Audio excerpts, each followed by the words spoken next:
Bonsoir à toutes et à tous, lundi 19 octobre 2015, on est là pour vous, toute l'équipe de BTLV au quotidien, vous le savez bien, 24 heures sur 24, 7 jours sur 7. C'est la magie d'Internet, Mathieu est là, salut Matt. Bonsoir Yves et bonsoir tout le monde. J'aime bien cette petite discussion qu'on a tous les deux en début d'émission, comme ça, voilà, on n'est pas tout seul, hein, vous le connaissez, Matt, il est dans l'actu la rédac et vous, il y a tout le monde, voilà. C'est une grande équipe, BTLV, ne l'oublions jamais. Une famille. Ouais, ça commence à devenir une famille. Alors, on dit toujours qu'on choisit pas sa famille mais ses amis, mais là on a choisi notre famille finalement et on a choisi les gens avec qui on bosse. C'est vrai. Et on les a bien choisis. Et c'est les auditeurs qui nous choisissent en plus. C'est beau, hein. Ouais. Voilà, ça fait gnangnan, mais c'est vrai. Qu'est-ce que vous voulez qu'on vous dise? Non, mais partager ce qu'on a en tête. Ouais, exactement. Ouais, moi, je n'ai aucun complexe là-dessus. Je dis je t'aime quand j'en ai envie. Voilà. T'as bien raison. Et ben voilà, je l'ai dit avant l'émission, le plaisir que j'ai de passer une heure en compagnie de Jean-Pierre Garnier-Mallet, c'est un pur bonheur. Et partagé. Bonsoir. Bonsoir. Bon alors les abonnés de BTLV vous connaissent évidemment presque sur le bout des doigts, mais on n'en sait jamais assez trop, on ne réfléchit jamais assez trop. Souvent d'ailleurs les auditeurs nous disent ça, on écoute et parfois on réécoute la même émission quelques jours plus tard, quelques semaines plus tard pour retrouver des informations qu'on avait peut-être laissé passer, comme un livre qu'on relirait plusieurs fois. C'est un pur bonheur d'entendre des choses comme ça. Donc nous allons parler avec vous du temps, du dédoublement du temps, de cette notion qui finalement n'existe peut-être pas, qui n'est peut-être pour nous qu'un leurre, que la nature installe pour que tout ne se passe pas en même temps. Voilà, il y a plein de choses autour du temps. Alors Jean-Pierre Garnier-Mallet, je sais que vous voyagez beaucoup dans le monde pour justement essayer de transmettre un petit peu toute cette philosophie aussi, hein, parce qu'il y a une recherche, mais il y a surtout une grande philosophie derrière tout ça. C'est-à-dire que on peut créer son futur. Et encore une fois, on en discutait avant l'émission on imagine des choses, elles se passent, elles se disent bonnes ou mauvaises d'ailleurs, hein, et souvent mauvaises d'ailleurs malheureusement, parce que les bonnes, on a l'impression que c'est comme le jardin. Hein. C'est-à-dire, le jardin, si on l'entretient pas, il y a que les mauvaises qui viennent. Et pour qu'il y ait des bonnes choses, faut y être tous les jours. C'est un peu ça, non? Parfois. C'est un peu ça. C'est un petit peu ça. Alors, on va revenir déjà sur la base, le dédoublement du temps. Vous pouvez essayer de nous remettre un petit peu en lumière simplement ce que ça part d'un principe tout simple, c'est que pour vivre, il faut anticiper. Et il faut avoir des réactions immédiates à des circonstances inattendues. Des réactions immédiates des circonstances inattendues, oui, tout à fait. Et pour cela, nous bénéficions de temps différents. C'est-à-dire, dans un autre temps, on peut explorer la conséquence de nos pensées immédiates et recevoir aussi instantanément les conclusions qui se sont effectuées dans un temps différent. Donc en fait, l'échange d'énergie qui existe entre ces réalités différentes, qui sont des perceptions du temps différentes, cet échange d'énergie, je dis bien c'est de l'énergie qui s'échange, c'est la pensée qui est créatrice, qui fabrique la conséquence dans un autre temps, et qui nous revient sous forme d'intuition, de prémonition, qui permet d'anticiper notre vie. Elle nous revient en fait. Elle nous revient instantanément. Ouais. C'est-à-dire que tout ça se passe dans ce que j'ai appelé des ouvertures temporelles. C'est-à-dire, dès que vous pensez, vous avez la conséquence de votre pensée qui vient à vous et qui vous fait agir. Or, comme la pensée que vous avez est du domaine presque inconscient, ce qui nous arrive nous ressemble à quelque chose d'inattendu. Or, maintenant que nous vivons la fin de ce cycle de dédoublement du temps, tout le monde a accès, tout le monde, sans exception, a accès à ce potentiel que créent nos pensées.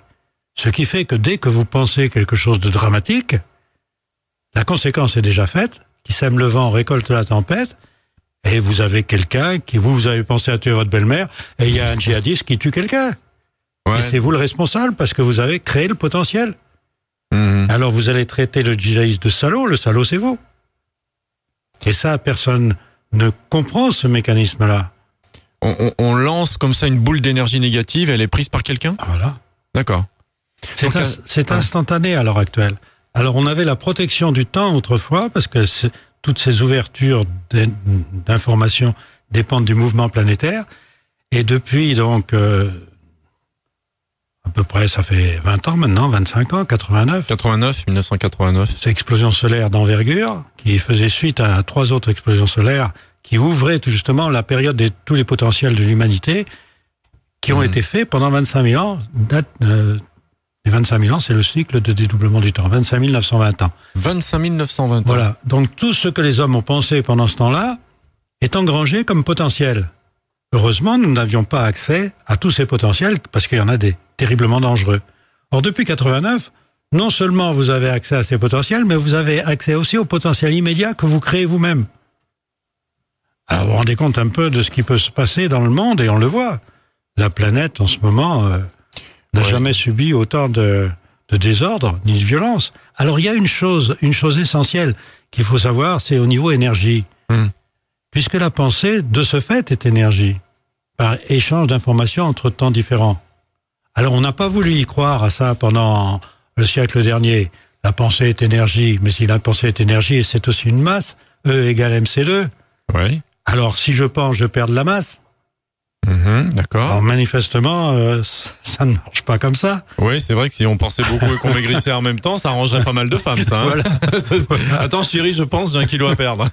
Voilà, donc on voit bien, on a refusé cette idée de pensée énergie. Or, ce qui se passe, et ça rejoint un autre principe scientifique, et le principe d'Heisenberg, dans un temps imperceptible, je peux bénéficier d'une énergie. Or, si ma pensée est énergie, et qu'elle, dans un autre temps, elle fait des petits et fait ses conséquences, la conclusion de ces conséquences me revient sous forme d'une autre pensée qui élimine la première au niveau énergie. C'est-à-dire que je perds une énergie et instantanément, je reçois une intuition, une information qui compense l'énergie perdue. Donc pour moi, apparemment, ma pensée n'est pas énergie. Mais j'ai perdu et j'ai récupéré de l'énergie dans un temps imperceptible. Comme le font les particules, ça c'est démontré avec le principe d'Heisenberg, qui ont une énergie infinie dans un temps presque nul. D'accord. Donc on rejoint une physique parfaitement démontrée et la conséquence est... Il faut maintenant comprendre la conséquence. C'est-à-dire que dès que je pense, ce qui me donne envie d'agir, c'est la pensée que j'ai eue dans un temps d'inconscience. Or, il y a d'autres scientifiques, et un Français qui est précurseur en la matière, qui est mort il y a 2 ans, il s'appelle Benjamin Libet, qui est mort au Texas, il s'était réfugié au Texas, ses idées étaient trop révolutionnaires en France. D'accord, ouais. Avait démontré que, en fait, quand vous pensiez, vous obéissiez à une information qui était parvenue à votre cerveau 0,5 secondes avant. Alors, ça expliquerait que dans certaines expériences, on peut avoir l'émotion avant que l'image n'arrive en face de vous. C'est exactement. C'est ça, il y a eu des expériences faites comme ça, où on mettait des électrodes sur une personne, on faisait défiler des images, plus ou moins effrayantes ou amusantes. C'est Benjamin Libet qui en est lui. Ah, d'accord. C'est pas lui qui a fait l'expérience, mais c'est à cause de ce qu'il préconisait qu'on a fait cette expérience-là. D'accord. Et en effet, on voyait que les gens étaient angoissés par des images qu'ils découvraient sur un écran, mais ils étaient angoissés 0,5 secondes avant que l'image n'apparaisse sur l'écran. Ouais. C'est curieux. Mais ça, il l'a fait il y a 30 ans. Personne ne voulait admettre ça. On disait, oui, il y a artefact, il y a erreur d'expérimentation et tout ça. Maintenant, c'est prouvé par l'imagerie médicale, c'est entièrement prouvé. Nous obéissons à notre cerveau. Vous vous rendez compte ? Ouais, non, mais c'est passionnant et effrayant en même temps. C'est-à-dire que vos pensées dites inconscientes ne le sont pas.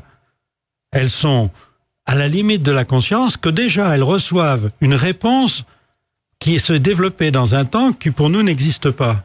Car dans le temps nul, donc dans ce temps nul, existent d'autres réalités qui perçoivent un temps infini. Il y a des multivers, c'est ça? Voilà, des choses, voilà. Il y a des réalités différentes dans des temps différents. C'est d'ailleurs un problème au niveau de ce qu'on appelle les ovnis, de ce qu'on appelle les extraterrestres, que moi j'appellerais plutôt des extratemporels, à savoir que il y en a certains qui changent leur perception du temps et qui peuvent voir des choses que d'autres ne voient pas. On va parler d'hallucinations, mais on sait bien au niveau militaire, les radars sont là pour le prouver, que tous ces phénomènes sont parfaitement réels. Oui, puisqu'on voit des traces radars. Oui, de même que vous avez des caméras et des appareils photo à l'heure actuelle qui filment des temps imperceptibles, et vous voyez des choses ahurissantes sur les images que vous filmez. Et donc la pensée, un appareil photo peut capter ce qu'a créé la pensée, puisqu'elle existe dans notre temps à nous. C'est un peu plus compliqué que ça. Ça serait trop simple. Vous pouvez capter l'énergie, mais en fait cette énergie que vous pouvez capter par un appareil qu'on appelle des orbes, c'est une espèce de boule lumineuse dont on ne comprend pas l'origine. C'est simplement parce que votre appareil permet de capter des images que vos yeux ne captent pas.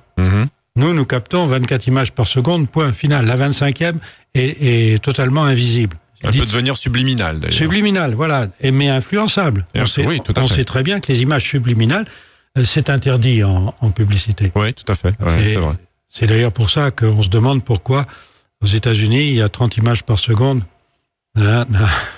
Parfois. Mais comme l'éthique l'interdit et qu'on sait que tout le monde respecte l'éthique, on peut penser qu'il y a donc 5 images qui ne servent à rien. Voilà. On va le penser qu'elles servent à rien. Oui, parce que l'humanité est belle quand même. Voilà, c'est ça. Ouais. Donc tout ça pour dire que maintenant, bon, ça y est, il y a les scientifiques d'un certain niveau pensent que la pensée est justement énergie. Ça y est, c'est. Oui, c'est quasiment admis. Nous, on le voit avec toutes les informations qu'on relaie sur BTLV. On suit ça attentivement, effectivement. Et on sait, on peut presque démontrer, enfin, ils le font d'ailleurs scientifiquement, que la pensée influence la matière. Oui. Hein? On sait les expériences de Uri Geller et Jean-Pierre Girard. Mais Uri Geller a été pris en flagrant délit de tricherie. Mais Jean-Pierre Girard, d'ailleurs, je l'ai loupé à plusieurs reprises. Les protocoles qu'on a fait pour lui au CNRS n'indiquaient pas que les participants, on ne posait pas la question aux participants, êtes-vous pour ou contre la réalité de cette expérience? Car on sait très bien que s'il y a quelqu'un qui est hostile à une expérience de ce genre, l'expérience ne marchera peut-être pas. Parce que sa pensée crée immédiatement un potentiel qui empêche la pensée de celui qui fait l'expérience de réussir. Sauf s'il est assez fort, mais si c'est une pensée qui n'a que peu d'énergie. On dit qu'un fait scientifique est scientifique s'il est renouvelable. Bah oui, voilà, c'est le problème. Donc, comme il ne peut pas renouveler cette expérience à la demande, on a dit que ce n'était pas scientifique. Mais c'est parfaitement scientifique dans la mesure où l'observateur influe sur l'expérience, et si vous changez les observateurs, vous changez l'expérience. Donc vous voyez oui, c'est vrai. Oui, en fait, l'expérience est parfaitement scientifique, mais elle fait peur. C'est tout, elle fait peur. Elle fait encore peur pour l'instant, mais le surnaturel d'hier ne sera que le naturel de demain. Oui, alors ce qu'il faut, et c'est ça, je vais en parler là justement à Monterrey, là au Mexique. Alors Monterrey, rappelez ce que c'est, parce que c'est juste rencontre. Là, c'est une rencontre internationale pour les valeurs de l'humanité. Donc on vient parler de comment réagir aux phénomènes chaotiques qui sont la Terre est en proie en ce moment à des phénomènes chaotiques. Il n'y a pas que la violence humaine, il y a aussi la violence terrestre. Tenez, puisqu'on vient de parler d'énergie, nos pensées déclenchent de l'énergie dans un autre temps et nous récupérons la conséquence de cette pensée par une autre énergie. Comme il n'y a jamais équilibre entre ce que les hommes pensent et ce que les hommes actualisent au niveau de cette énergie, il y a un déséquilibre qui fait qu'à la fin d'un cycle de dédoublement des temps que nous vivons actuellement, la Terre récupère cette énergie. Et comment peut-elle récupérer cette énergie? Par les astéroïdes et les météorites. On a une pluie à l'heure actuelle d'astéroïdes et de météorites pas croyable. On essaye de lutter contre, mais on peut même plus les prévoir. Et comme elle en aspire de trop pour justement compenser la perte de cette énergie, elle en éjecte de temps en temps. Et pour l'éjecter, c'est les volcans et les tremblements de terre. D'ailleurs, c'est bien, on va au Mexique, là, le Popocatépetl vient d'entrer en éruption. Ouais. J'ai été là il y a maintenant 3 semaines en Équateur, et là vous aviez aussi un volcan qui rugit mais par exemple en Indonésie vous avez 150 volcans qui sont tous en activité. Oui, c'est vrai qu'on n'en parle pas assez souvent, mais c'est vrai qu'ils crachent de la lave et de la fumée. Il faudrait qu'il y ait un peu plus d'Américains pour qu'on en parle. Si on parlait bien près du micro. Oui, c'est vrai que les Américains en parleraient un petit peu plus s'ils y étaient. Il n'y a pas de ligne aérienne importante qui passe au-dessus. Alors, donc, c'est chaque année Monterrey au Mexique? Oui, c'est chaque année. Donc, chaque année, il y a des personnes là aussi, on en parle, je crois, ou en tout cas, j'ai l'impression pas assez, des personnes qui se réunissent pour penser au mieux-être de l'humanité. Oui. À tous les niveaux. Au niveau scientifique, au niveau industriel, au niveau tout. Et est-ce que c'est comme la Cour des comptes, on fait juste que regarder, il n'y a pas d'action, ou est-ce qu'il y a des actions concrètes? Il y a des actions concrètes qui viennent après, puisque, par exemple, vous avez des sponsors qui viennent. Vous avez le plus gros sponsor de cette année, ça va être la famille Gates. Bill Gates, avec sa fondation. Qui vient pour voir s'il y a une possibilité de sponsoriser certains projets. Alors vous en avez comme ça chaque année, il y a des projets nouveaux en fonction de ce qui est dit au cours des conférences. D'accord, ok. Là, j'aurais aimé rencontrer le Dalai Lama, mais cette année, il vient pas. Il est venu l'année dernière et cette année, il vient pas. Ouais, il a 80 et quelques années oui, maintenant, oui, donc il a du mal à se déplacer. Fatigué. Ouais, tout à fait. Ouais. Hein, il a une dizaine d'années de plus que moi à peu près. Ça rejoint un peu le bouddhisme, cette vision maintenant du temps qui arrive dans la science et dont vous parlez. Le bouddhisme que justement le Dalai Lama essaye de modifier, par exemple en disant que la seule méditation valable est l'endormissement. Alors j'aimerais bien savoir pourquoi il dit ça, puisque c'est tout à fait ce que je préconise. On ne peut pas bien vivre si on ne contrôle pas son endormissement. Alors, lui, il dit la même chose, mais alors qu'il était pour les méditations dans la journée. Ouais, bien sûr, avec tout un rituel, un protocole qu'on lui a appris quand il était jeune. Tandis que maintenant, il dit non, la seule méditation valable est l'endormissement. J'aimerais bien savoir pourquoi. De même qu'il vient de dire que la réincarnation, c'était plus d'actualité. Vous vous rendez compte la révolution? La révolution totale. On peut comprendre cela, c'est qu'on ne sait pas pourquoi on vient sur Terre déjà. Ça, nous sommes d'accord. Vous avez vu où nous amène le temps, hein, parce que finalement le temps est le liant de tout, hein, de tout ça. Alors c'est prodigieux de voir que cet enseignement a eu lieu à peu près 7 siècles avant Jésus-Christ jusqu'à 3 siècles après Jésus-Christ. On enseignait justement toute cette histoire de temps. On ne vivait jamais sans faire appel à la différenciation du temps. On appelait ça aller voir le futur, les augures, la pitié, tout ça. Oui, c'est vrai que le temps était mélangé. On ne faisait jamais rien sans faire appel au potentiel possible.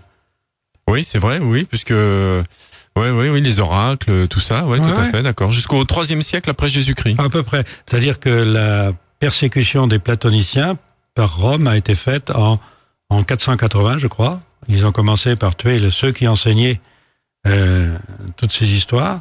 Et en 590, ça j'ai appris ça en allant en Grèce, parce qu'en histoire de France, on n'apprend absolument pas ça. Il y avait un génocide phénoménal de tous les platoniciens, de toutes les écoles, alors aussi bien les élèves que les enseignants. Un massacre de tous les platoniciens, ce qui fait que jamais un orthodoxe ne deviendra catholique. D'accord. Vous voyez, des faits historiques comme ça qui modifient fortement les conséquences. On aura d'ailleurs Marcel Gay qui parle aussi de l'affaire Jeanne d'Arc. J'y pense, ça n'a rien à voir, mais j'ai discuté avec lui hier où il disait que en fait cette affaire Jeanne d'Arc, si elle n'avait pas existé, la France et le français domineraient le monde comme domine l'anglais actuellement. Il y a toute une théorie, il vous l'expliquera. C'est un futur invité aussi sur BTLV, totalement passionnant. L'affaire Jeanne d'Arc, vous verrez. Il fallait peut-être que ce soit l'anglais qui devienne la langue internationale. Elle est beaucoup plus riche que le français. Et quand on sait que... Au plus riche, je sais pas. Nous, on a une langue avec plein de subtilités quand même. Oui. Plus que l'anglais. Oui, mais justement, l'anglais a beaucoup plus de vocabulaire. Donc il peut faire des phrases beaucoup plus simples avec une signification précise. Regardez aussi aux États-Unis, il s'est fallu d'une voix pour que les États-Unis parlent français. Quand ils ont décidé la langue, une voix. Une voix Une voix manquait pour que ça soit la France qui soit la langue officielle. Ah, ça, je ne connaissais pas cette... c'est une réalité politique importante. Vous croyez qu'il y a du hasard? Non. Je ne pense pas. Ouais, je ne sais pas. Alors, vous savez, le libre arbitre, ça c'est une grande question. Est-ce qu'on a, vous, avec cette réflexion, par rapport au temps, par rapport à tous ces potentiels, normalement, vous dépensez qu'on a 100% de libre arbitre, alors? Seulement depuis 1989. Précisez, alors. Puisque vous avez accès à tous les potentiels.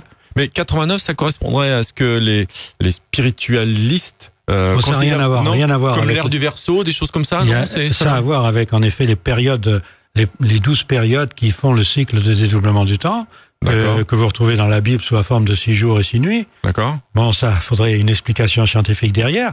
Mais si vous voulez, tous ces potentiels ont été ouverts par 4 explosions solaires d'envergure de 1889, 1929, 1959, ce qui m'a permis en 88 de calculer la 4e qui devrait avoir lieu le 13 mars 89. Il y a des scientifiques qui m'ont dit, même un immortel qui m'a dit, c'est Madame Soleil qui vous a dit ça, parce qu'à l'époque, il y avait une voyante sur les antennes. Madame Soleil. Qui s'appelait Madame Soleil. On est en 88, là, c'est ça. C'est que vous avez cette période de 90 ans qui vous a ouvert tous les potentiels disponibles créés par l'humanité. Ce qui fait que l'intuition depuis 89 s'est développée d'une façon phénoménale. Regardez au niveau scientifique l'évolution de la science de 89 à nos jours. On n'a jamais eu une évolution aussi rapide. Chaque jour s'inventent des choses nouvelles qui détruisent les projets anciens. On n'a même pas le temps de faire quelque chose que déjà c'est dépassé. C'est lié à l'intuition. Or, cette intuition-là, bon, pour la science et la technologie, ça sert peut-être, mais regardez aussi ce qui se passe au niveau mondial, au niveau de la violence. Il y a des gens qui tuent, ils ne savent même pas pourquoi ils le font. Ouais, on a l'impression de plus en plus, effectivement, ouais, sans raison, ça a toujours existé, mais peut-être que l'information aussi fait que la rapidité d'information fait qu'on est plus au courant de tout ce qui se passe et qu'on a peut-être l'impression qu'il y en a plus. Mais il y a aussi le fait qu'il n'y a plus de valeurs. Les gens ne savent plus quelles sont les valeurs. Ça, c'est pas regardez l'histoire des potentiels que vous créez par vos pensées. Oblige un théorème. S'il y a une théorie du dédoublement du temps, il y a un théorème. Ben, le premier théorème de cette théorie est tout simple. Il faut penser à ne pas faire à autrui ce que tu ne voudrais pas qu'autrui pense à te faire. Oui, alors Ou pense à faire à autrui ce que tu aimerais qu'autrui pense à te faire. Et fais ce que tu veux. Qui a été transformé, alors que c'était enseigné tout ça. Il y a 2000 ans, c'était enseigné. Comment ça a été transformé? Ne fais pas à autrui ce que tu ne veux pas qu'il te fasse et pense ce que tu veux. C'est tout l'inverse. Tu peux faire ce que tu veux si tu contrôles ta pensée. Ouais. Mais il y a 2000 ans, on avait une société violente aussi quand même, donc toutes les pensées n'étaient pas positives. Bien sûr, les potentiels. Le problème, c'est que quand vous aviez créé un potentiel dans l'ancien temps, vous ne pouviez pas le défaire à volonté. Et ça faisait l'impression d'un destin funeste, qu'on était lié à une destinée. Maintenant, la destinée n'existe plus, dans le sens qu'il suffit que vous changiez votre pensée pour changer votre destin. Donc, on vit une époque incroyablement formidable, alors. Ah oui, vous pouvez faire ce que vous voulez. Quel que soit l'âge, quel que soit ça s'appelle la loi d'attraction, pensez ce que vous voulez. On en parle souvent de la loi d'attraction, mais elle s'est accélérée. Oui, mais le problème, c'est vos envies, est-ce que sont les envies que vous devriez avoir? Puisque vous recevez des informations 0,5 secondes avant d'être conscient. Qui vous donne cette information? Attendez, je cherche. Ça devrait être nous, puisque c'est la pensée que j'ai eue avant. Mais non, ce sont les autres réalités qui nous influencent. Celle des autres, alors? Celle que pensent les autres pour moi? Ouais. Donc non. C'est-à-dire que quand vous pensez, vous faites vivre une réalité dans un autre temps. Qu'est-ce qui empêche cette réalité de vous envoyer des informations que vous prenez pour les vôtres? Puisque ça se passe dans des temps imperceptibles. Vous croyez penser quelque chose, c'est quelqu'un qui vous dit de le penser. Regardez, vous disiez tout à l'heure que des gens avaient de l'angoisse avant même de voir l'image. Oui, tout à fait. C'est exactement pareil. Quelqu'un vous donne une information, ensuite vous vivez la conséquence de cette information, mais comme vous n'avez pas conscience d'avoir eu l'information, vous avez l'impression de vivre en liberté, alors que vous êtes complètement parasité par l'information que vous recevez. Est-ce que ça correspondrait à une phrase que les auditeurs de BTLV connaissent certainement, parce que je la cite souvent, c'est-à-dire que par rapport au libre arbitre, qui pour moi est un peu de prise de tête, mais un peu jeu de cerveau, j'ai l'impression que dans la vie, on a faussement le choix, mais qu'on n'a pas le choix de faire d'autres choix que ceux que l'on prend. C'est-à-dire c'est ça. C'est ça. Et regardez, il y a une phrase d'un scientifique qui s'appelle Paul Éluard, c'est un grand poète. C'est pas un scientifique, mais en tant que poète, c'était un scientifique. Ouais. Il disait, le passé, c'est la mémoire du futur. En fait, vous mémorisez quelque chose de potentiel que vous avez créé par votre pensée. Et une fois mémorisé, vous avez envie de le vivre ou pas? Et là, dans cette optique, le temps présent n'existe pas. Ce n'est que l'actualisation d'un potentiel futur que vous avez mémorisé, passé. Mais alors quand on dit carpe diem, vis l'instant présent, tout ça, comment on se place par rapport à ça? Alors, faut vivre absolument l'instant présent. L'instant présent, c'est le meilleur moment de développer tout son potentiel. Il faut voir que toutes les philosophies qui ont été bâties avant 1989 tenaient compte du fait que vous ne pouviez pas avoir des réponses à vos questions en permanence. Ah oui, d'accord. Tandis que maintenant, dès que vous posez une question, vous avez immédiatement la réponse. C'est à se demander si on vous a pas inculqué la question. Puisque la réponse arrive en même temps Alors je suis en train de penser à ce qui s'est dans ma vie et dans le monde, à ce qui s'est passé en 89. Bon, il y a eu le chute du mur de Berlin. Et vous savez, moi, j'ai l'impression, parce que j'étais déjà dans les médias en 89, j'étais dans une rédaction, dans une radio, donc on était au fait de tout ce qui se passait. Et je dis toujours, alors je ne sais pas s'il y a un rapport de cause à effet, hein, c'était en novembre 89, si mes souvenirs sont bons, début novembre. Je faisais la matinale. Donc l'après-midi, j'étais encore à la radio pour préparer la matinale. Voilà, une journée normale. Je vais me coucher, je reviens le lendemain matin, le mur est tombé. Parce que je m'étais couché tôt, parce que quand on fait la matinale, on se lève à 3h. Je dis mais comment le mur de Berlin est tombé? Mais ça vient d'où? C'est quoi? Voilà, il y a eu aucun signe avant-coureur, comme si instantanément ça s'était fait, alors que ça a dû se préparer quelque part. Mais je vous jure, dans les médias, personne n'était au courant, personne n'a pu anticiper. Sinon, on aurait envoyé des équipes, tout le monde a été surpris. Est-ce que c'est une conséquence déjà de pensée de cette année-là qui ont fait exploser les potentiels? Bien sûr. Ouais. De même que les Moi, ça m'a toujours surpris. J'ai jamais compris comment ça a pu se passer. De même que les enfants qui sont nés après cette explosion, qui ont été fécondés après cette explosion, ont un potentiel complètement différent de leurs parents. Alors on a appelé ça de l'hyperactivité. C'est simplement qu'ils ont en mémoire des choses que les parents n'ont pas. Mm-hmm. Donc ils ont des capacités bien supérieures à leurs parents. Alors évidemment, ils ne comprennent pas le monde dans lequel ils arrivent. Alors on les drogue. Ouais, c'est vrai parfois on parle d'hyperactivité, de choses comme ça. Il y a beaucoup de pays d'ailleurs où on drogue les enfants systématiquement. En Amérique, je crois, notamment. Hein, il me semble. Tout près de nous, en Espagne, en Suisse, la Ritaline, c'est obligatoire dès que l'enfant est un peu violent. Et la chimie apporte une fausse réponse à on ne les comprend pas en fait, quoi. C'est ça. Ils sont débordés d'informations. Ils sont débordés d'informations. Ils ont du mal à gérer. Mais ils savent des choses intuitivement que ceux qui enseignent ne savent pas. Alors ça leur pose un problème. Alors est-ce qu'il faut pas réformer? C'est drôle, hein, comme le temps nous amène, grâce à vous, à voir ce futur, ces potentialités. J'ai l'impression que c'est la clé de tout.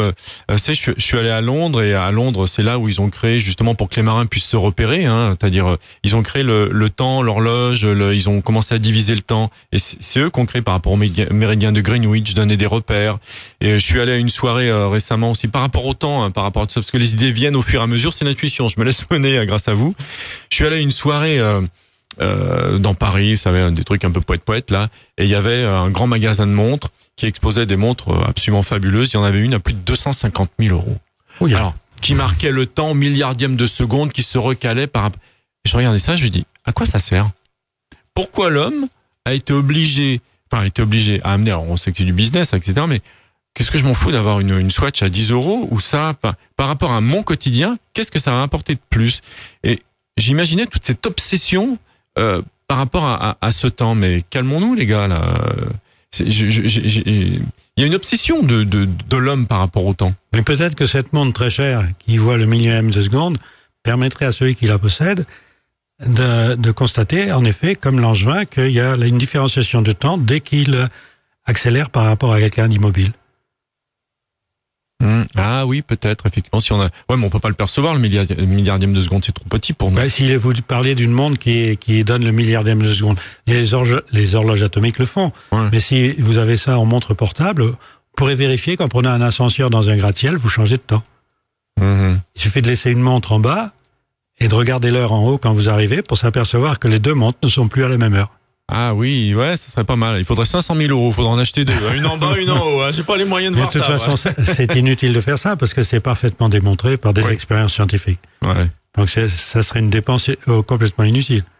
Alors, on va faire une pause, Jean-Pierre, et puis je vais vous poser la question, qu'est-ce qu'on va faire de tout ça pour améliorer le monde? Parce que finalement, il n'y a qu'une seule chose qui nous intéresse, c'est ça. Parce que si on pense une chose positive, est-ce qu'il y a des choses positives? Est-ce qu'il y a des pensées positives qui arrivent? On va tous gagner au loto dans la semaine. Hein. Donc voilà. Quelles sont les limites du système, je dirais. On va en parler juste après une pause. Un sujet à proposer, une envie de réagir? Envoyez-nous un mail à rédaction@btlv.fr. BTLV vous propose de partir à la découverte de votre troisième œil. Dans un lieu unique en France, le Zone Bien-être de Monco, vivez l'expérience Lucia, la première machine qui permet de modifier les frontières de votre conscience et d'accéder à des dimensions plus vastes. Les 26 et 27 mars prochains, vivez des expériences spirituelles et transcendantales rares et partez pour un voyage vibratoire avec les 27 bols de cristal chantants et autres instruments intuitifs. Attention, il n'y a que 20 places à votre disposition. Pour la réserver, rendez-vous sur btlv.fr, onglet événements. BTLV présente les lunettes Psio. Merveille technologique, les lunettes Psio vous aident à méditer, à vous relaxer, à vous régénérer. À l'aide des différents programmes, apprenez à lâcher prise pour mieux profiter de votre vie. Commandez dès maintenant vos lunettes Psio, profitez du code promo BOB et recevez en cadeau des programmes supplémentaires. Rendez-vous sur btlv.fr, onglet boutique. On est là pour vous avec Yves Carras sur BTLV. Ah ben voilà, au lieu de m'en rapprocher. Voilà, il était mal installé sur la chaise, il se tortille dans tous les sens, Jean-Pierre. On le fait exprès avec nos invités, comme ça ils sont pas bien calés et tout. On peut leur poser des questions dérangeantes. On fait ça dans les médias des fois. On installe des fois. Ah, certains, pas nous. On installe mal les invités pour justement qu'ils soient pas trop bien à l'aise et qu'on puisse un peu les détortiquer, les chatouiller. Mais c'est pas du tout le but. Le temps. On en a parlé, dédoublement du temps, ces explosions en 89, ce potentiel de pensée qui instantanément peut se réaliser. C'est passionnant d'entendre qu'effectivement, j'ai 2 fils qui sont nés après 89. Je vais leur faire écouter cette émission. J'ai dit, les gars, vous avez tous les potentiels. Et c'est passionnant. Il faut que ce soit positif pour le bien de la planète. Parce que c'est le but, en fait. Sinon, ça sert à rien. Comment on fait? Le problème est de comprendre que nous ne vivons pas l'instant présent d'une façon aléatoire. Chaque seconde de notre temps est déjà programmée dans un autre temps.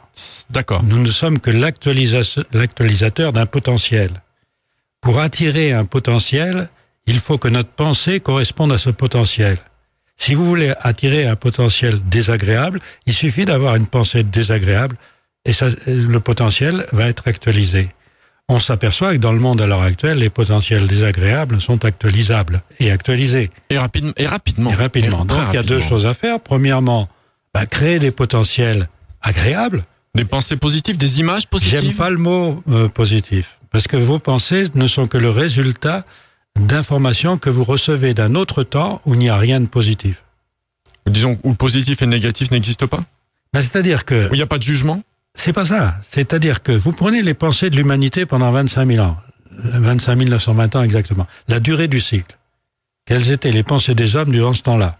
Ils ont fabriqué, dans un autre temps, les conséquences de leurs pensées. Est-ce que vous croyez qu'on a été pacifique pendant 25 000 ans?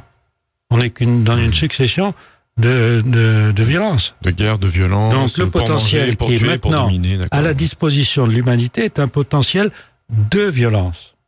Mais il y a quand même du bon, il y a eu du bon quand même, il y a eu des actes qui ont été bons là-dedans. Il y a eu des rappels à l'ordre, on peut dire ça comme ça, d'accord. Qui ont fait que de temps en temps, l'humanité reprenait un petit peu la voie de la paix. Mais on peut pas dire que c'est le cas à l'heure actuelle. Non. Les gens qui essayent de promouvoir la paix dans le monde ne sont pas écoutés. Pourquoi? Parce que on ne sait pas comment ça fonctionne. On n'a pas le mode d'emploi de la paix. Oui, ceux qui veulent donner un mode d'emploi ne contrôlent pas leurs pensées. Ils ne savent donc pas que leurs pensées créent des choses désagréables, parce qu'elles sont désagréables, mais ils parlent bien. Regardez, si quelqu'un parle bien, on l'écoute. Mais qu'est-ce qu'il pense? Ah, ça, parler de politique, là. On avait dit pas de politique, Jean-Pierre. Non, c'est valable aussi pour une famille. Ouais. C'est valable pour une école. Ouais. Quelqu'un vous fait un grand sourire, vous dit des choses agréables, vous avez l'impression qu'il vous aide par la parole. Et intérieurement, il dit que j'en ai marre de ce salaud. Ouais, c'est vrai qu'on peut différencier les deux, d'ailleurs. Il faut bien regarder dans les yeux pour savoir ce qu'il y a. L'important, c'est qu'on n'a pas appris aux gens que ce qu'ils pensent est plus important que ce qu'ils font. Je vous ai dit tout à l'heure, on a transformé le théorème qui est ne pense pas à faire autrui ce que tu ne voudrais pas qu'autrui pense à te faire, par un faux théorème, ne fais pas à autrui ce que tu ne veux pas qu'il te fasse et pense ce que tu veux. Hypocrisie règne. Là aussi, la force de la pensée, de l'esprit, la pensée peut influencer la matière. Bien sûr. Concrètement. Bien sûr, oui.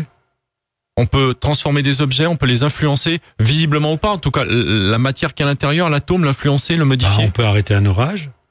On peut arrêter une tornade. Mais Alors, attendez. Vous savez, on a eu 2 témoignages comme ça là-dessus. Je vous invite justement à réécouter des libres antennes où une auditrice nous raconte que lors d'un concert de Sting, avec l'aide de la foule, il y avait plusieurs milliers de personnes, ont dissipé un orage. Et une autre auditrice qui, avec ses enfants, modifiait la forme des nuages qui étaient au-dessus d'eux. Ils en riaient, ça leur a fait un petit peu peur d'ailleurs. Et ils s'en sont amusés. Donc on a des témoignages comme ça, très concrets et récents là-dessus. Le problème est de savoir si on dérange quelqu'un en faisant des expériences de ce genre. Obtenir le soleil alors qu'un paysan à côté a besoin de la pluie peut être dangereux et on ne le sait pas. Enfin, je donne un exemple. Vous voulez dire que les Russes sont pavés de bonnes intentions ? C'est-à-dire, on peut faire quelque chose pourquoi faire ? Pourquoi changer un nuage ? Pour s'amuser ? Oui, mais est-ce qu'il ne va pas justement arrêter de pleuvoir à l'endroit où il devrait pleuvoir ? Ah d'accord, mais alors Et ça, le paysan qui a ses courgettes qui n'arrivent pas à sortir du sol. Alors une bonne action se transforme en mauvaise suivant le temps. Possible, oui. Suivant le temps où on le fait, l'endroit où on le fait, à plus ou moins long terme. La fantaisie est dangereuse. La fantaisie est dangereuse parce qu'on ne sait pas ce qu'on fait. On ne contrôle pas sa pensée quand vous changez un nuage. Oui, mais alors. Par contre, je veux que le paysan qui a une sécheresse épouvantable reçoive de la pluie. Pourquoi pas ? Mais si je pense que c'est pas possible, je ne peux pas actualiser le potentiel de possibilités. Regardez le nombre de choses ahurissantes. On a une météo internationale qui vous dit que les gens ne prennent pas les prévisions pour des réalités. Et qu'en fait, en disant il va y avoir une catastrophe à tel endroit, on la fait venir. Est-ce qu'il est bon de prévoir de façon certaine en disant, vous voyez, nos prévisions sont justes? Après, on va dire c'est scientifique. Après, s'il y a des montagnes qui retiennent les nuages, à chaque fois on sait qu'il va beaucoup pleuvoir parce qu'il ne passe pas. On peut faire demi-tour à un cyclone. Les prévisions météorologiques, non. Vous voulez dire que si un cyclone arrive, imaginons qu'il se présente sur la Guadeloupe, si tous les Guadeloupéens ensemble, sincèrement. On a fait une expérience comme ça à La Réunion. Le cyclone est reparti d'où il venait. Et il y en a plein qui ont dû dire, c'est le hasard. Ça doit se faire, non? Au niveau de la météo, c'était une chose complètement inattendue. Complètement impossible. Ah, vous avez fait des expériences comme ça? Il faut démontrer ce qu'on dit. Il suffit pas de le dire. Il faut le prouver. Mais le prouver, attendez, quand vous détournez un cyclone, que ça se passe sur l'océan, ça va. Mais détourner un cyclone pour l'envoyer sur... oui, sur une autre île à côté, oui. Oui, mais ouais. vous voyez déjà cette pensée-là peut être une pensée de violence. Je vais utiliser ça pour modifier le climat, pour aller perturber un pays qui m'embête. Enfin, vous voyez toutes ces possibilités-là de danger. Alors, on fait comment alors? Il faut penser à chaque action que l'on veut modifier, comme par exemple le cyclone. Oui, on veut qu'il soit détourné, mais uniquement sans nuire à autrui sur la mer et qui se dissipe. Faut y mettre toutes les formes. Mais nous, on peut pas faire ça. Ça se passe dans un autre temps. Le problème, il est simplement que vous surveillez bien votre pensée pour ne faire de tort à personne.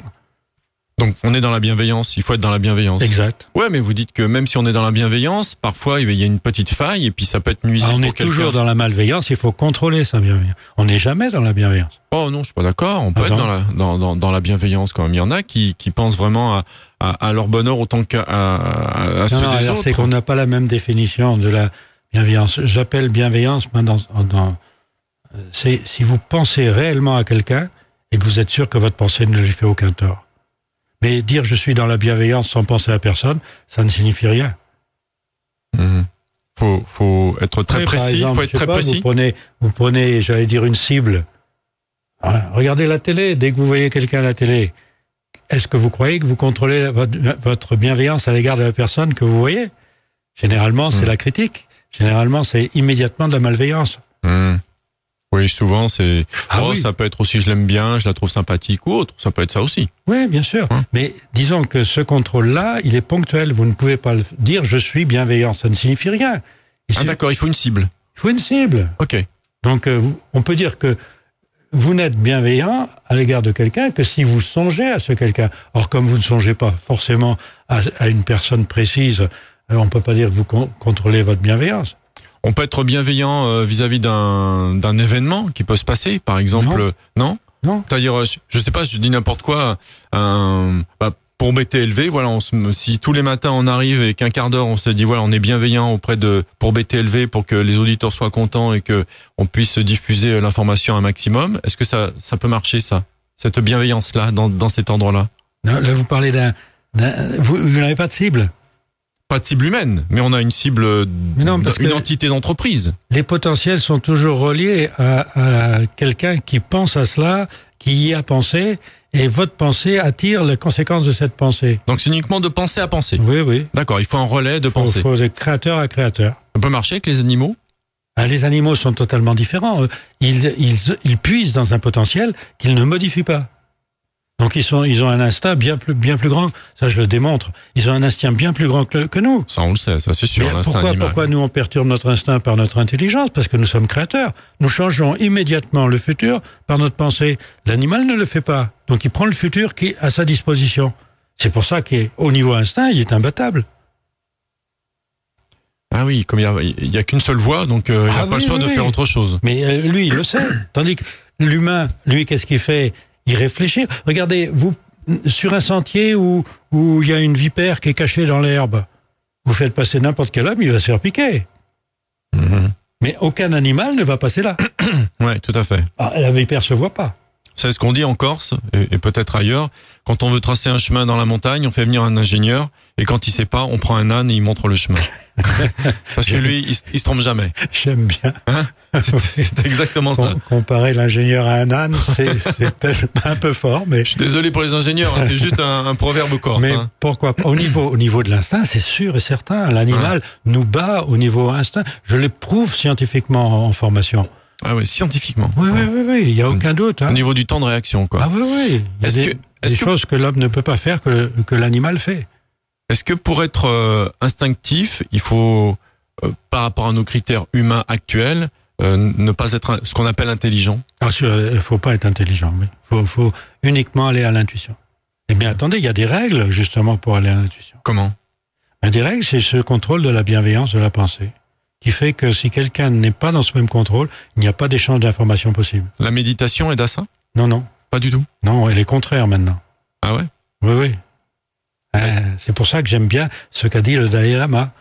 Vous savez ce que vous dites, c'est alors excusez-moi, je vais encore un peu parler de mes expériences, mais vous savez que dans l'équipe de BTLV, je suis l'expérimentateur, hein. Je médite beaucoup depuis très longtemps, et ce que vous dites, c'est contraire. Depuis quelques années, quand je médite comme je méditais avant, ça a un effet exactement contraire à ce qu'il y avait avant. Je suis encore plus énervé le lendemain et plus agressif, et je ne peux plus méditer tranquillement, longuement, assis en tailleur, en essayant d'avoir des pensées. Je n'y arrive plus, mais même pire, c'est un effet négatif. Ça correspond à ça? C'est ce que j'enseigne, oui. Ah, c'est pour ça, alors. C'est pour ça que j'adore le Dalai Lama quand il dit la seule méditation valable est l'endormissement, parce que... Oui, mais depuis quelque temps. C'est tout récent, ça fait 2 ans qu'il dit ça, ou 3 ans, pas plus. Ouais, c'est ça. Moi, ça fait 5-6 ans, je ne peux plus méditer comme je méditais avant. Et c'est lié à ces fameuses informations par l'ouverture des explosions solaires. La dernière forte explosion solaire qui nous a concernés a eu lieu en 2003. Et depuis 2003, on a encore des potentiels bien plus forts, parce qu'on a des solutions qui nous sont données en même temps. Donc on a une capacité pour survivre, mais on ne sait pas pourquoi. Alors, on développe la loi d'attraction. Tu veux quelque chose, tu l'auras, c'est vrai. Mais est-ce que tu veux ce que tu veux? Est-ce que tu ne te fais pas croire que ce que tu veux, c'est ce que tu veux? Ouais, mais là, on rentre dans la notion de destin. On a un destin préécrit, non? Non, on peut changer son destin maintenant, à chaque instant. C'est d'ailleurs le titre de mon premier livre, Changer votre futur. Ouais, c'est ça. Pourquoi? Parce que vous pouvez le faire, c'était pas vrai avant. Mais alors, Jean-Pierre, allez, on va jusqu'au bout. Donc ceux qui vont écouter cette émission, demain ils vont penser à tous être riches pour aider les gens qu'ils aiment, habiter dans le sud, être heureux, ne plus avoir besoin de travailler. Et ça c'est la loi d'attraction, ça. Mais est-ce que j'ai besoin d'être riche? Est-ce que j'ai besoin? Si j'en ai envie, j'en ai peut-être besoin. Ah, c'est ça. Non, ça marche pas comme ça. Ça marche pas comme ça. Non. Mais alors pourquoi il y en a qui ont besoin d'être riches, comme Bill Gates, et il y en a qui n'ont pas besoin d'être riches? C'est le destin de chacun, mais quand vous parlez de destin, c'est savoir que vous venez sur Terre avec un but, et ça, on l'a complètement oublié, et on vient sur Terre. Pourquoi vient-on sur Terre? Alors, on a inventé des tas de choses, et il y a une règle qui était inscrite depuis la nuit des temps, qui était promulguée par l'homme. on vient pour arranger nos potentiels. On vient pour arranger tout ce qu'on a dérangé. On ne le sait pas. Avant, dans les vies antérieures ou dans les futures? Non, il n'y a pas de vie antérieure. D'accord. Non, mais on vit ailleurs. C'est ça qui donne l'impression de vie antérieure, parce que avant de naître, on vit. Mais c'est pas une réincarnation. C'est une incarnation. Et comme on a les potentiels à notre disposition, ça nous donne l'impression du déjà vu, du déjà connu. Mais c'est là où on a trouvé dans cette histoire de réincarnation un leurre monumental pour l'humanité, à savoir, ça fait rien si j'arrive pas là, je reviendrai. C'est totalement faux. Ah oui, ça dédouane, ça déculpabilise. Ouais. On verra ça plus tard, quoi. C'est de la procrastination de réincarnation, ça. C'est d'ailleurs pour ça que le gouvernement chinois n'est pas content que le Dalai Lama ait dit que la réincarnation n'existe pas. Parce qu'il y a tout un peuple qui vit en se disant, la vie sera meilleure une autre fois. Les Indiens, c'est un peu pareil, d'ailleurs. L'hindouisme, c'est c'est pas grave, je suis triste, je suis pauvre, mais on verra la prochaine fois, je mérite ce que j'ai, et puis on réparera ça dans une autre vie. Donc ça permet un peu de contrôler un peuple. Vous m'avez dit, il faut attendre que dans les potentiels de pensée que l'on développe par rapport au temps, vous voyez que le temps nous a amené, mais on vous connaît bien sur BTLV sur ces chemins-là. Il faut attendre que quelqu'un demande de l'aide pour pouvoir l'aider par des pensées bienveillantes. S'il vous demande de l'aide, c'est que lui-même est déjà dans des pensées bienveillantes à votre égard. Donc si vous contrôlez votre bienveillance à son égard, à ce moment-là, vous avez des échanges d'informations qui s'effectuent automatiquement. C'est deux potentiels identiques qui échangent leurs informations. Donc déjà, vous l'aidez par la simple recherche de votre bienveillance à son égard. Et s'il est venu vous demander, c'est que justement, il a besoin de ça. Et vous allez lui donner une information qui va le sortir de là. Moi, j'ai eu des choses extraordinaires comme exemple. Comme, par exemple? Tenez, ce qui m'a marqué, disons, pas mal, c'est que j'ai mis d'ailleurs dans un livre comme exemple, c'est une mère avec sa fille qui vient me trouver, en me disant qu'elle a besoin donc d'aide, et je réfléchis, comme ça, contrôler la bienveillance de sa pensée à l'égard de cette personne, et il me vient une idée que je trouve pas malveillante de dire, car il faut quand même contrôler ce qu'on va dire. Et je dis à la mère, votre fille a peur des requins, tout vient de là. Comme ça? Voilà. Elle avait la mucoviscidose, elle avait 3 séances de kiné par jour, elle était inscrite sur une liste de greffe cœur-poumon, la durée de vie était limitée, très limitée. Elle a été guérie. Elle s'est auto-guérie à cause de ça. Parce que le potentiel de peur des requins... Et j'ai su que c'était fini parce qu'elle se tourne vers sa mère et dit « Pourquoi tu lui as dit ?» Et elle m'avait rien dit, sa mère. Mais cette peur du requin faisait que, habitant au bord de la mer, à Nice, elle ne pouvait même pas aller sur la plage. Et ça, vous ne saviez pas, évidemment. Non. Alors Jean-Pierre, c'est ce qu'on appelle dans d'autres sphères de la médiumnité? Non, des échanges d'informations. D'accord, mais que tout le monde a. Tout le monde est médium à ce moment, si vous utilisez ce mot. Oui, non, mais c'est le mot, justement, je l'utilise à dessein. Tout le monde il n'y a pas de maître et de disciple, tout le monde est à la même chose. Alors, je crois qu'on est tous d'accord, effectivement, sur BTLV. Moi, ce que je dis toujours lors de repas, parfois avec des amis qui me disent, alors, t'en es où avec ta radio, BTLV, machin, etc. Je lui dis, écoute, ce qu'il y a de certains et d'incontournables et dans les faits, et ça correspond à ce que vous dites exactement, on peut tous avoir accès à des informations qui ne se sont pas encore passées, ou qui se sont passées très très loin, ou qui vont se passer, et on a tous plus ou potentiellement accès à ces informations. Oui. Après, t'appelles ça comme tu veux, médium, machin, clairvoyance, clairaudience, je sais pas, mais ces informations, elles sont là. Tu peux les entendre ou pas. C'est ça? Énergie d'information. C'est ça, en fait? Oui. Ouais, mais c'est pour ça que... c'est pour ça que j'utilise pas le mot médiumnité, tout ça, moi. Si vous contrôlez vos pensées dans le sens qu'elles ne font de tort à personne, les potentiels que vous allez prendre ne feront de tort à personne. Et vous vivrez sans faire de tort à quelqu'un.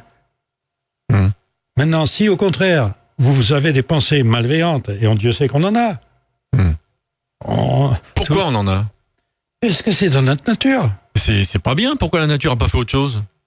Parce que nous vivons dans un monde où les potentiels sont extrêmement dangereux. Et les 25 000 ans passés font que les pensées créées nous influencent. Nous actualisons le potentiel de l'humanité. On voit ce que c'est que ce potentiel. Il n'est pas pacifique, hein. Ça va se calmer? Non. D'après vous? Sauf si l'humanité prend conscience de l'influence énergétique de la pensée. C'est ce que je vais d'ailleurs sortir à Monterrey avec des applications physiques. Vous avez des expériences comme ça? Non, ça c'est des expériences concernant à la fois l'agriculture, concernant le climat, concernant des expériences physiques là, mais comme on va lancer ça aussi. Il faut un budget là. C'est pour ça que faut déclencher les bonnes volontés au niveau de ceux qui ont de l'argent. De l'argent pour faire les choses. Ouais. Pour faire les choses. Dommage qu'on puisse pas faire tout ça sans argent. Le problème est que si vous ne prenez pas l'argent comme un but, mais comme un moyen, c'est possible. Maintenant, si vous faites ça ayant encore but l'argent, vous allez vous casser la figure. Le monde actuel se casse la figure parce qu'on a pris l'argent comme but. Alors que ce n'est qu'un moyen d'atteindre un but. Vous voyez pourquoi, vous qui nous écoutez, Jean-Pierre Garnier-Mallet est toujours le bienvenu sur BTLV, parce que ce problème justement de spiritualité, de potentiel, de bienveillance et l'argent, il y a une vraie dichotomie, une vraie dualité. Ah oui. Alors si on se dit que l'argent, c'est juste une énergie pour faire avancer les choses, et que on n'a pas besoin de 10 centrales nucléaires pour alimenter sa maison, mais que voilà, si on a juste de l'énergie qu'il faut pour une personne et sa famille pour être bien, le reste on le donne, on le partage. Si on prend ça comme une énergie, c'est fini, il y a plus de problème. Ouais, exact. C'est juste que je prends toujours cet exemple, 10 centrales nucléaires pour une maison alors que les autres s'éclairent à la bougie, ça va créer des tensions. Forcément, il va y avoir un problème, mais ça lui sert à rien. Donc voilà, c'est cette vision-là effectivement de l'argent qui n'est qu'un moyen et qu'une énergie pour faire avancer les choses. Ouais. Vous voyez le progrès technologique qui est en fait lié à la recherche de l'argent, soi-disant pour obtenir du bonheur pour l'humanité, ça serait possible à une condition, c'est que l'humanité sache qu'elle est maître de son destin. Et qu'elle s'aperçoive d'une chose, mais l'argent, j'en ai pas besoin.